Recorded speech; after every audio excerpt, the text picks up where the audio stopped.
Hi friends, मेरा नाम है मनन सिंह नगरकोटी। आज मैं आपको बताने वाला हूँ वर्ल्ड वॉर टू की स्टोरी और ये पार्ट 1 है। तो शुरुआत करते हैं 1919 से, जब वर्ल्ड वॉर 1 खत्म हुई थी और एक फेमस ट्रीटी साइन की गई थी, ट्रीटी ऑफ वर्साइल्स।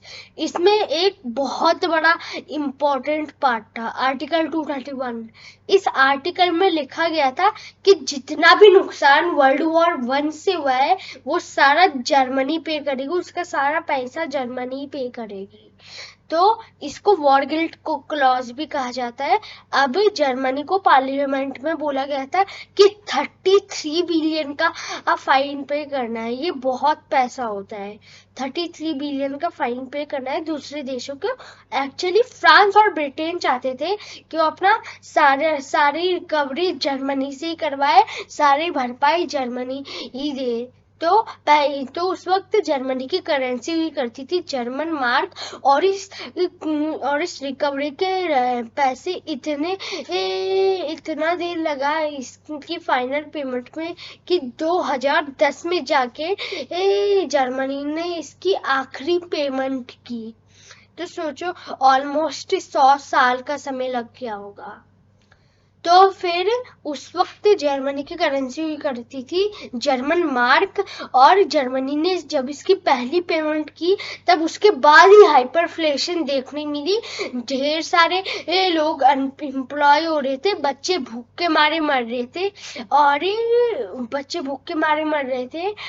और जर्मनी में हालत पूरी बेकाबू हो गई थी। अब इस वक्त एंट्री होती है एडोल्फ हिटलर, एक यंग पॉलिटिकल लीडर जो अपने भाषणों की मदद से लोगों को बेवकूफ बनाना बड़े अच्छे से जानता था।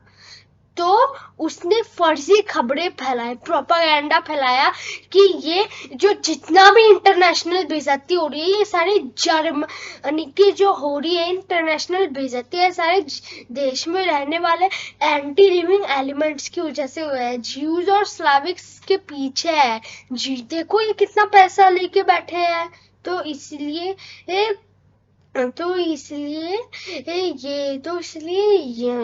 एडोल्फ हिटलर बहुत हेट करता था ज्यूज से, और स्पेशली कम्युनिस्ट लोगों से। ये बहुत हेट करता था रशियन लोगों से।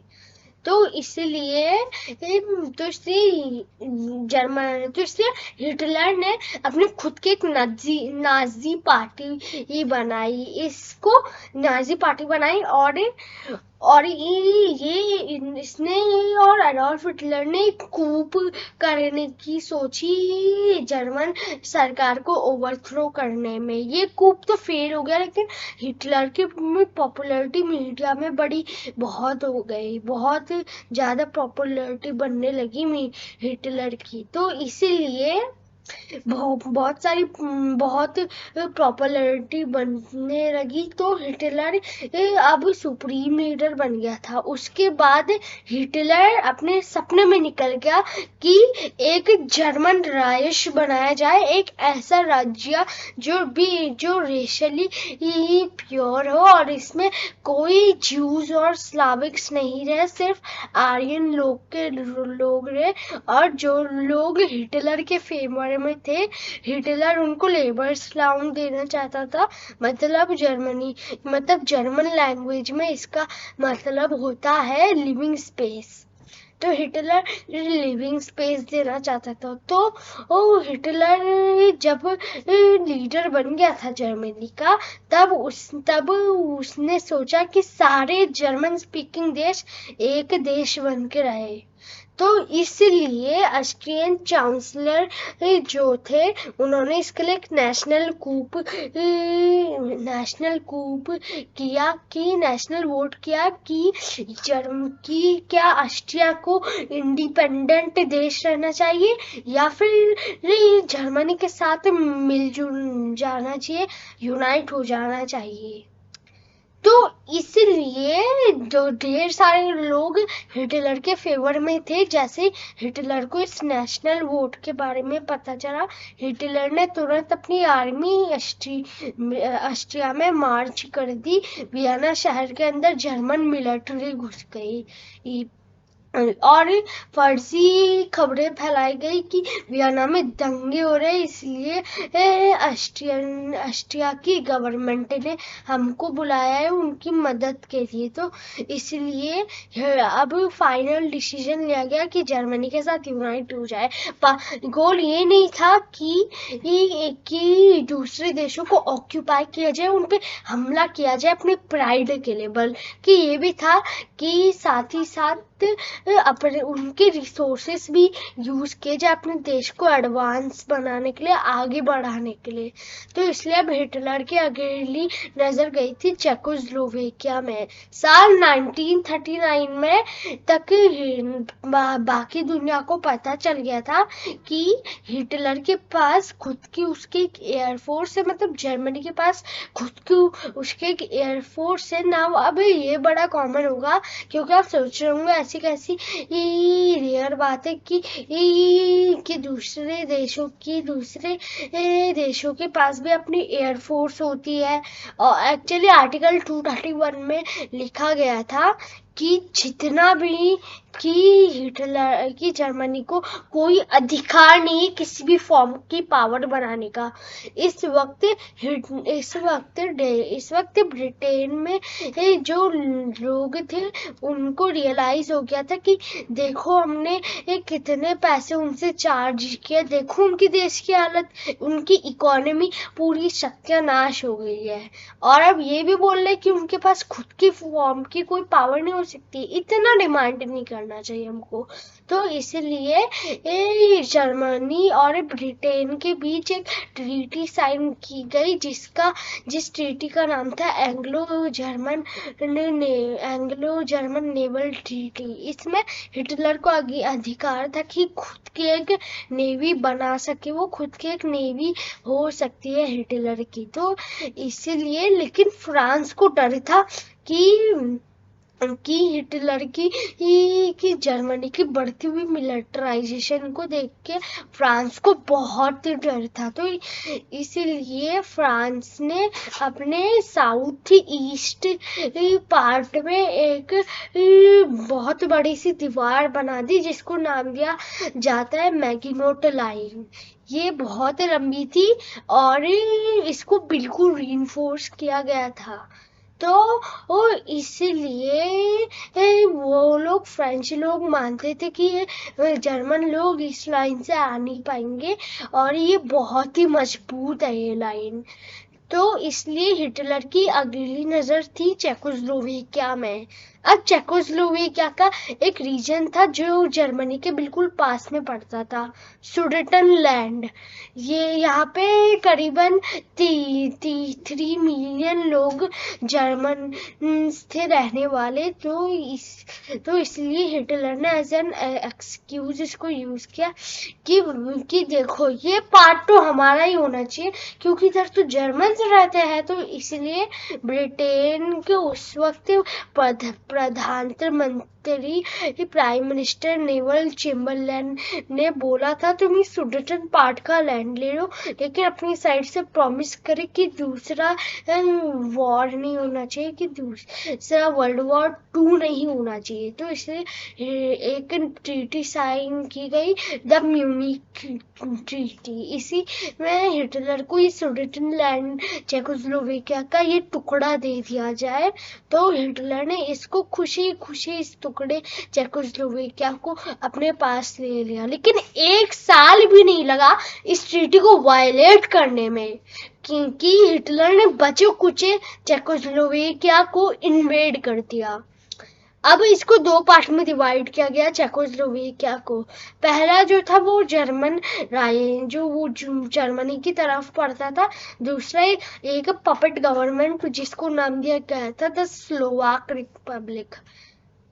अब हिटलर की अगली नजर गई थी पोलैंड में। पोलैंड में अब एक और देश को कमजोर माना था जिसका नाम था रशिया, यूएसएसआर, सोवियत यूनियन।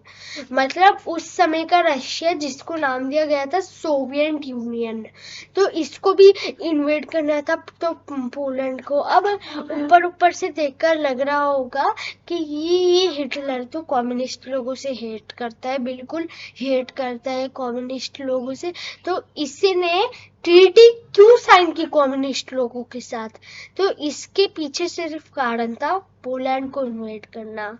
हाँ, पोलैंड को सोवियत यूनियन भी इन्वेट करना चाहता था। तो वेस्ट साइड से जर्मन फोर्सेस आई इसको इन्वेट करने के लिए, और ईस्ट साइड से आई रशियन फोर्सेस इसको इन्वेड करने के लिए।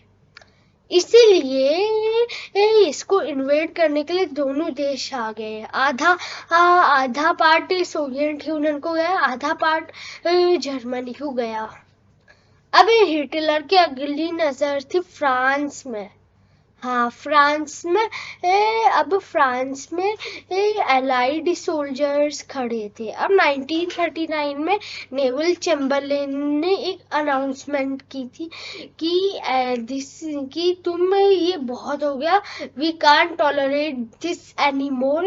Eight this point this country is at war with Germany.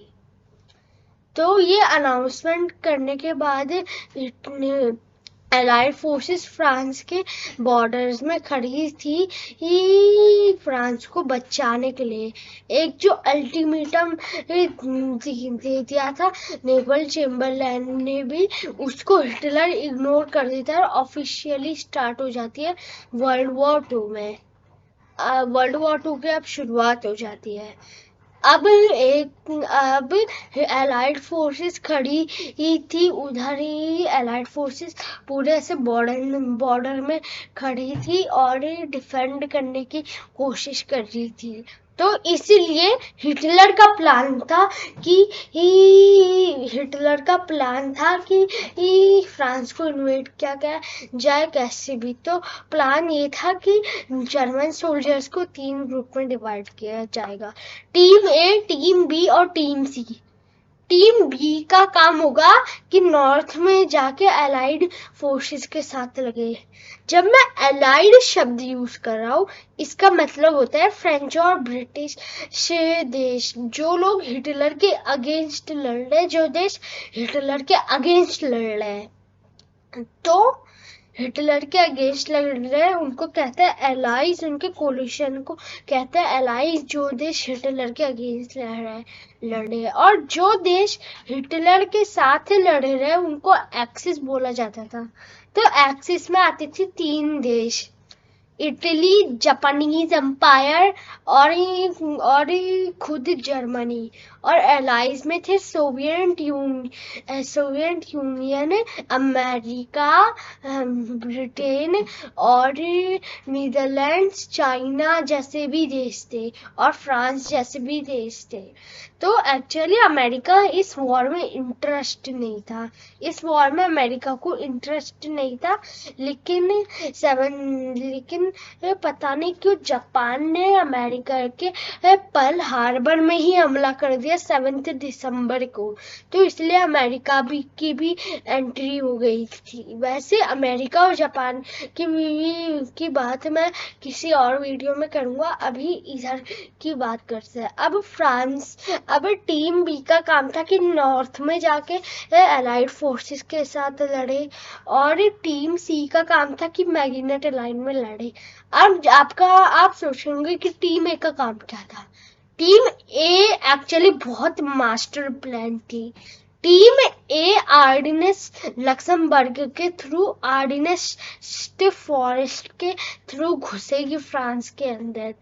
आर्डिनेस forest को फ्रेंच मिलिट्री एक्सपर्ट्स मानते थे कि बहुत बड़ा फोर्ट्रेस टाइप जैसा फॉरेस्ट है, ये जर्मनी कभी इधर से आ ही नहीं पाएगी। लेकिन इनको पता नहीं था कि इसी फॉरेस्ट से जर्मनी आएगी। तो इसलिए अब जर्मनी आर्डिनेस फॉरेस्ट के थ्रू अंदर घुस जाती है चुपचाप, और फिर नॉर्थ की तरफ ट्रेवल करने लगती है जो नॉर्थ में अलाइड फोर्सेस होगी उनको बहुत बड़ा झटका लगा होगा कि उनके पीछे से जर्मन फोर्सेस आ गई। अब उनको भागने का सिर्फ एक ही रास्ता था, डनकर्क पोर्ट था एक बहुत पास में। अब इधर क्रिस्टोफर नोलन ने भी अपनी एक हिस्टोरिक फिल्म बनाई है।